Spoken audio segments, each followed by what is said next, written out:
Good afternoon. This week, millions of Americans, including some of the people in this room, are likely to be hitting the road, reuniting with their loved ones in cities and towns all across America to celebrate Thanksgiving. As they do, I want to take a moment to talk about the economy, both the progress we made and the challenges we have to face. We made historic progress over the last 10 months. Unemployment is down to 4.6%, 2 years faster than everyone expected. When we started this job, it was over 14%. Wages are rising. Disposable income is up. More people are starting small businesses than ever before. And our economy has created a record 5.6 million jobs since I became president on January 20th. There's a lot we can be proud of and a lot we can build on for the future. But we still face challenges in our economy. Disruptions related to the pandemic have caused challenges in our supply chain, which have sparked concern about shortages and contributed to higher prices. Moms and dads are worried, asking, will there be enough food we can afford to buy for the holidays? Will we be able to get Christmas presents to the kids on time? And if so, will they cost me an arm and a leg? I told you before that we're going to take action on these problems. That's exactly what we're doing. It starts with my Port Action Plan, a proactive 3-month effort to invest in our ports and relieve bottlenecks.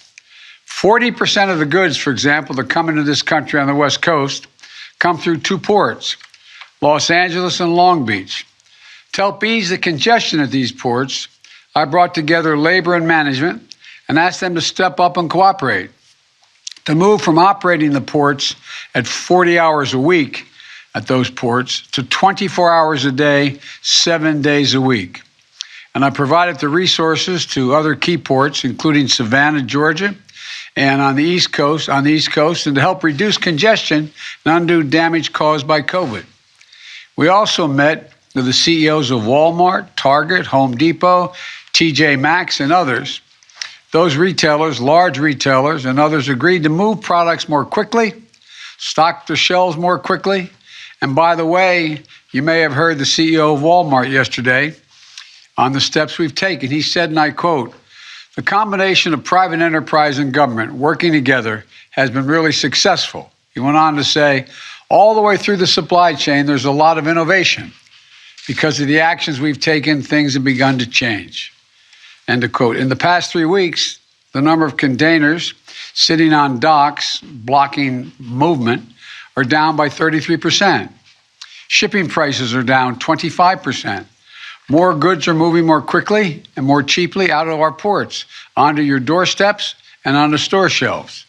And so all these concerns a few weeks ago, there'd not be ample food available for Thanksgiving. So many people talked about that, understandably. But families can rest easy. Grocery stores are well stocked with turkey and everything else you need for Thanksgiving. And the major retailers I mentioned have confirmed that their shelves will be well stocked in stores this holiday season. And that's good news for those moms and dads who are worried about whether the Christmas gifts will be available. It goes for everything from bicycles to ice skates. You know, today, though, I want to address another challenge that families are facing, and the one I think they're most focused on right now: high gas prices. This is a problem, not just here in the United States, but around the world. The price of gasoline has reached record levels recently in Europe and in Asia. In France, at the end of last month, it reached about $7 per gallon. In Japan, it's about $5.50 per gallon, the highest it's been in years. Of course, it's always painful when gas prices spike.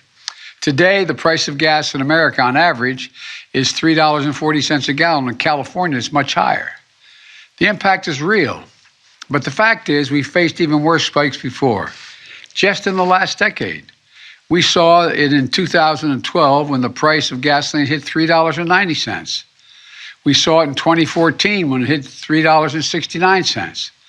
And as recently as 2019, we saw it surpass $3 in many places. The fact is, we always get through those spikes, but we're going to get through this one as well, and hopefully faster. But it doesn't mean we should just stand by idly and wait for prices to drop on their own.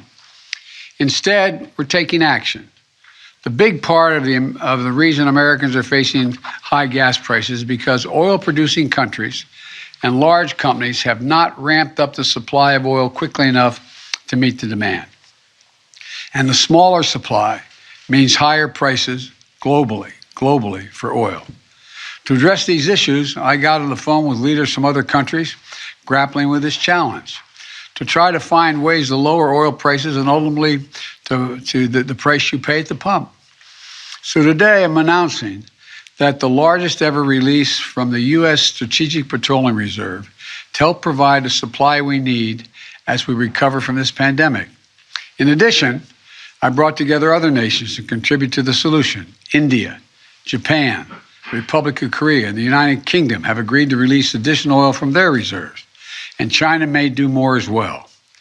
This coordinated action will help us deal with the lack of supply, which in turn helps ease prices. The bottom line, today we're launching a major effort to moderate the price of oil, an effort that will span the globe in its reach and ultimately reach your corner gas station, God willing. I've worked hard these past few weeks in calls and meetings with foreign leaders, policymakers to put together the building blocks for today's global announcement. And while our combined actions will not solve the problem of high gas prices overnight, it will make a difference. It will take time, but before long, you should see the price of gas drop where you fill up your tank. And in the longer term, we will reduce our reliance on oil as we shift to clean energy. But right now, I will do what needs to be done to reduce the price you pay at the pump.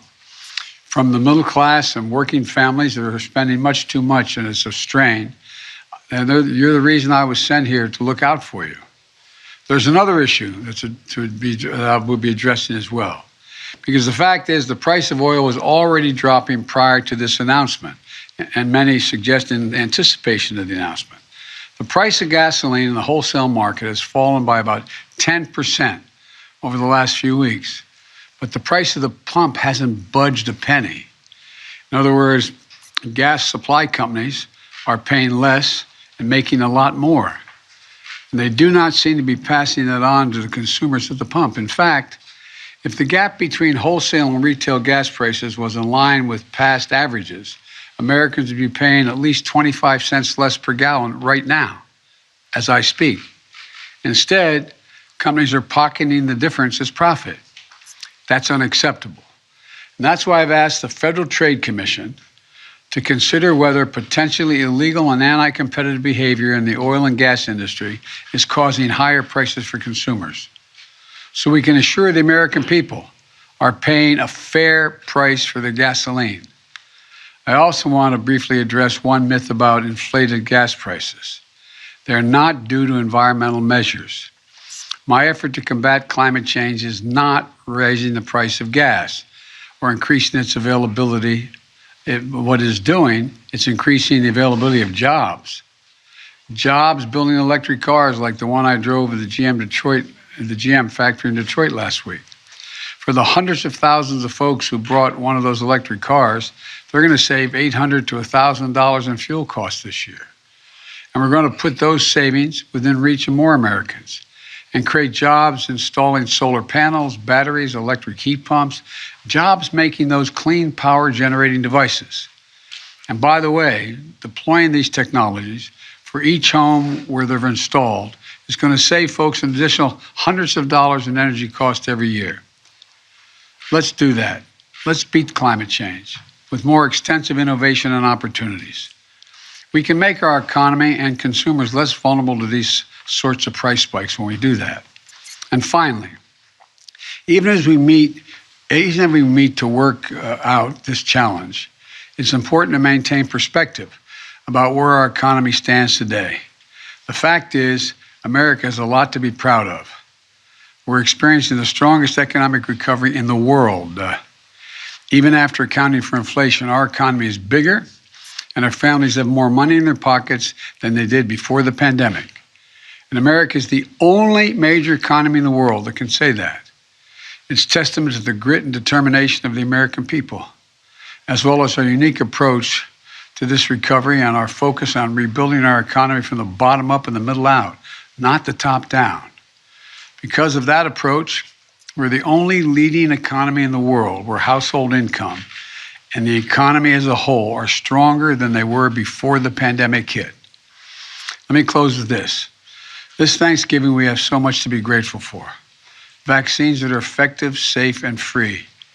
Promising new treatments, providing for hope that we can bring an end to the worst tragedies of this crisis. Record job growth, the strongest recovery in the world, and most of all, the chance to be together again with the people we love on Thanksgiving. As you gather together with your family this Thanksgiving, I want you to know how grateful I am to serve as your president. And I promised you that I'll never stop working to address your family's needs. And together we're going to confront challenges that we face them, are going to face them honestly. And that we'll keep building this economy around hardworking folks who built this country. Happy Thanksgiving, God bless you, and may God protect our troops. And I'm heading to a food kitchen to serve meals right now. Thank you for your time and effort. And I'll have plenty of time to talk to you later. Thank you. Thank you.